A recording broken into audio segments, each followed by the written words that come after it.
Tuhanku, Mimi saya Tuhan. Diam ya nak ya. Nanti kalau dia besar jadi Tuhan kok ya. Aduh, diam ya nak ya. Kalau dia besar jadi Tuhan kok ya. Mimi nak Mimi. Kalau gini sebenarnya udah minum kacamata dulu.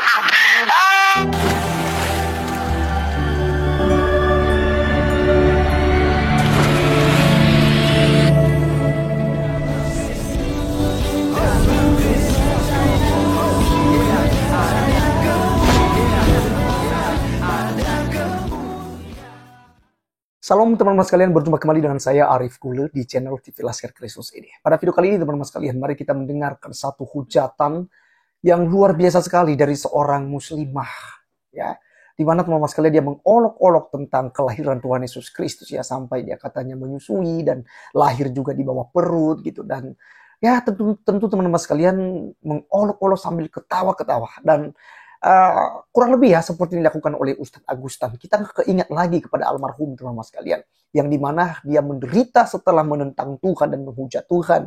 Dan juga teman-teman sekalian seperti Uni Rifa yang tidak lama ya setelah menghujat tentang Bunda Maria dan juga Yesus gitu ya. Dia sambil nyanyikan, dan apa yang terjadi teman-teman sekalian, dia ya berakhir hubungannya dengan suaminya gitu ya. Dia ditinggalkan oleh keluarga. Jadi teman-teman sekalian, semua ada akibat daripada penghujatan terhadap Tuhan. Nah, oleh karena teman-teman sekalian, seperti apa video perempuan ini, mari kita langsung saja lihat berikut ini. Sehingga dia menetek. Berarti Anda tidak paham apa diinkarnasikan. Anda menghujat. Itu apa bedanya? Makanya menghujat orang yang Tuhanku, Mimi saya Tuhan. Diam ya nak ya. Nanti kalau dia besar jadi Tuhan kok ya. Aduh, diam ya nak ya. Kalau dia besar jadi Tuhan kok ya. Mimi nak Mimi. Kalau gini sebenarnya udah minum kacamata dulu. Menghujat, lahir dari sini. Lahir kawan. Kasih Mimi. Nanti kalau dia besar jadi Tuhan ya nak ya. Kalau dia besar jadi Tuhan. Mimi dia. Ada sampai Yesus lahir dari mana? Mimi. Astagfirullahaladzim. Dah lah, kau tuh menghujat turun aja kau. Menghujat. Aduh, Allah Akbar. Itulah kalau Oten dah kalah ini, dia menghujat ya kan. Dihujat balik aja. Selesai. Capek aku menghujat. Balas hujatan. Coba yang agama Kristen typing dulu di bawah. Udah dulu aku minum dulu ya.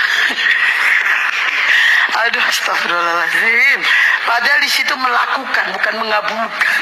Ayo, teh.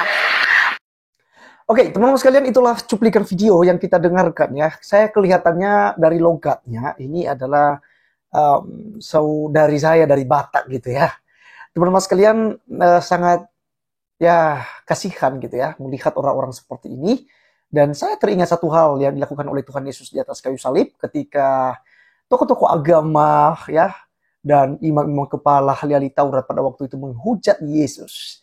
Mereka berkata, "Jika engkau anak Allah, turunlah dari salib itu, selamatkanlah dirimu." Bahkan orang yang ada di samping kirinya juga berkata, "Jika engkau Mesias, selamatkanlah dirimu dan kami juga selamatkan." Teman-teman sekalian, memang hal ini mengerikan sekali ya. Tetapi memang itu sudah harus terjadi teman-teman sekalian. Dunia harus menolak itu. Ya, karena keselamatan itu diberikan kepada orang-orang yang membuka hati dan yang mengenal Tuhan Yesus. Dan tentu tidak semua orang ditentukan. Ya.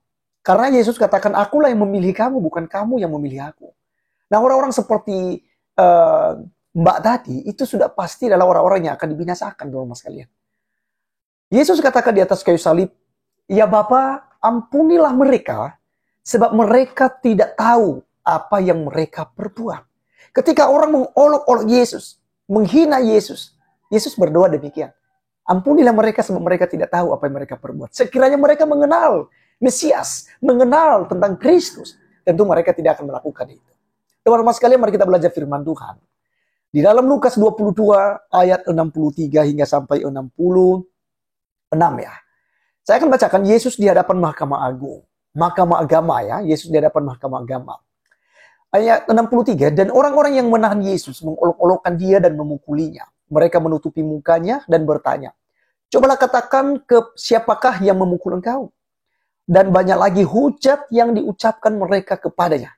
66. Dan setelah hari siang berkumpullah sidang para tua-tua bangsa Yahudi dan imam-imam kepala dan ahli Taurat. Lalu mereka menghadapkan dia ke mahkamah agama mereka. Kita lanjut ayat 67. Katanya, jikalau engkau adalah Mesias, katakanlah kepada kami, jawab Yesus. Sekalipun aku mengatakannya kepada kamu, namun kamu tidak akan percaya. Sama teman-teman sekalian kepada Muslim. Ya, dan salah satunya Mbak ini yang kita bahas kali ini. Sekalipun Yesus mengatakan dan orang Kristen memberikan bukti-bukti bahwa dia adalah Tuhan dan Juru Selamat, Anda pasti tidak akan percaya. Karena Anda bukan orang pilihan, tapi Anda adalah orang-orang yang akan binasakan. Anda adalah orang-orang yang bukan pilihan. Karena ada orang pilihan dan ada yang tidak pilihan, teman-teman sekalian. Oleh karenanya memang kita nggak heran dengan hal ini. Tapi sangat disayangkan sekali. Dengan hujatan seperti ini, teman-teman sekalian, ini menandakan siapa mereka dan ajaran mana yang mereka pelajari gitu ya. Ya, perintah mana gitu ya. Tentu saja Nabi Muhammad mereka dan juga Al-Quran mereka, teman-teman sekalian. Karena sudah dari abad ke-6 Al-Quran, ya kitab suci mereka telah ya memfitnah kekristenan, telah menghujat kekristenan. Di mana mereka katakan bahwa Yesus tidak mati di salib. Ya, masa Tuhan itu lahir ya. Itu sudah ada sejak abad ke-6 teman-teman sekalian. Olok-olokan seperti ini sudah terjadi gitu ya. Ini bukan baru-baru terjadi. Itu sebabnya orang-orang Kristen itu enjoy, nggak terlalu ngamuk-ngamuk, demo-demo ya dengan adanya hujatan-hujatan seperti ini. Ya, cukup kita doakan dan jika memang kita laporkan ke polisi, ya mungkin ada orang yang melaporkan, itu pun hanya sekedar itu aja.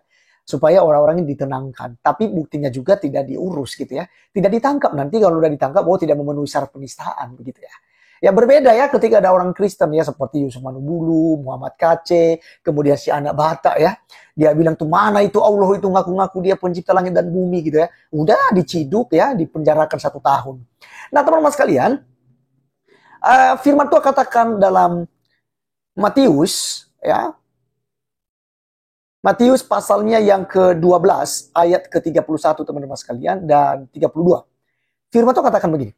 Sebab itu aku berkata kepadamu, segala dosa dan hujat manusia akan diampuni. Tetapi hujat terhadap Roh Kudus tidak akan diampuni. Apabila seorang mengucapkan sesuatu menentang anak manusia, ia akan diampuni.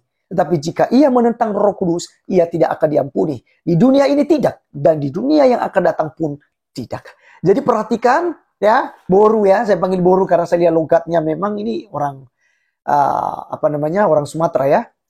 Maka teman-teman sekalian, saya mau katakan bahwa Anda ketika menghujat ya Roh Kudus, Anda tidak akan diampuni. Dan tadi katanya teman-teman sekalian, Yesus nenen ya, Yesus dilahirkan gitu ya. Nah, ini yang tidak mereka pahami sebenarnya. Karena mereka tidak paham bahwa di dalam diri Yesus itu ada 2 natur, natur manusia dan natur ilahi. Dia yang adalah Allah yang muncul menjadi manusia, mengambil rupa seorang manusia. Ya tentu saja dia mengalami apa yang dialami oleh manusia 100%. Dia nenen iya, gitu ya. Dia lapar iya, dia haus iya, dia berak sekalipun iya, dia pipis sekalipun iya, ya. Apapun yang manusia alami, bahkan nafsu sekalipun itu ada. Tetapi ingat, Yesus tidak berbuat dosa. Kalau Anda ingat bahwa dia pernah berpuasa 40 hari, 40 malam. Tidak makan dan tidak minum. Dan di masa itu dia dicobai oleh si jahat. Dicobai oleh iblis. Tapi Yesus tidak pernah berbuat dosa. Baik Al-Quranmu maupun juga Alkitab tidak pernah membuktikan Yesus pernah berbuat dosa. Dan satu-satunya yang tidak berdosa adalah Allah itu sendiri. Ya, Allah itu sendiri teman-teman sekalian. Bahkan Yesus bisa mengampuni dosa. Kita bisa melihat dalam Markus pasal 2 ayat yang ke-5. Ketika Yesus melihat iman mereka, Yesus katakan, hai anakku, dosamu sudah diampuni. Yesus mengampuni. Dan juga kita lihat, ya ketuhanan Yesus dia katakan, aku Alfa dan Omega. Yang awal dan yang akhir. Ya, tidak berkesudahan. Dia sudah ada sejak semula. Dan ada untuk selama-lamanya. Yang berani ngomong ini adalah Allah itu sendiri. Tapi Yesus mengatakan demikian. Yang membuktikan dirinya sebagai Allah. Maka teman-teman sekalian, ya, jangan kecil hati, tapi kita berdoa buat orang ini, ya, supaya Tuhan menjamahnya dan dia akan sadar. Sehingga jika dia adalah orang pilihan, dia bisa bertobat teman-teman sekalian dan memperoleh hidup kekal ya, menerima Yesus Kristus sebagai Tuhan dan Juru Selamatnya. Tapi jika tidak, saya mau katakan bahwa kebinasaan kekal yang akan diperolehnya. Karena jalan menuju surga cuma satu, yaitu melalui Yesus Kristus. Akulah jalan kebenaran dan hidup, tidak ada seorang pun yang datang kepada Bapa kalau tidak melalui aku. Yesus yang berkata demikian. Terima kasih teman-teman sekalian. Sekian video kali ini. Sampai ketemu di video berikutnya. Tuhan Yesus memberkati kita. Salam.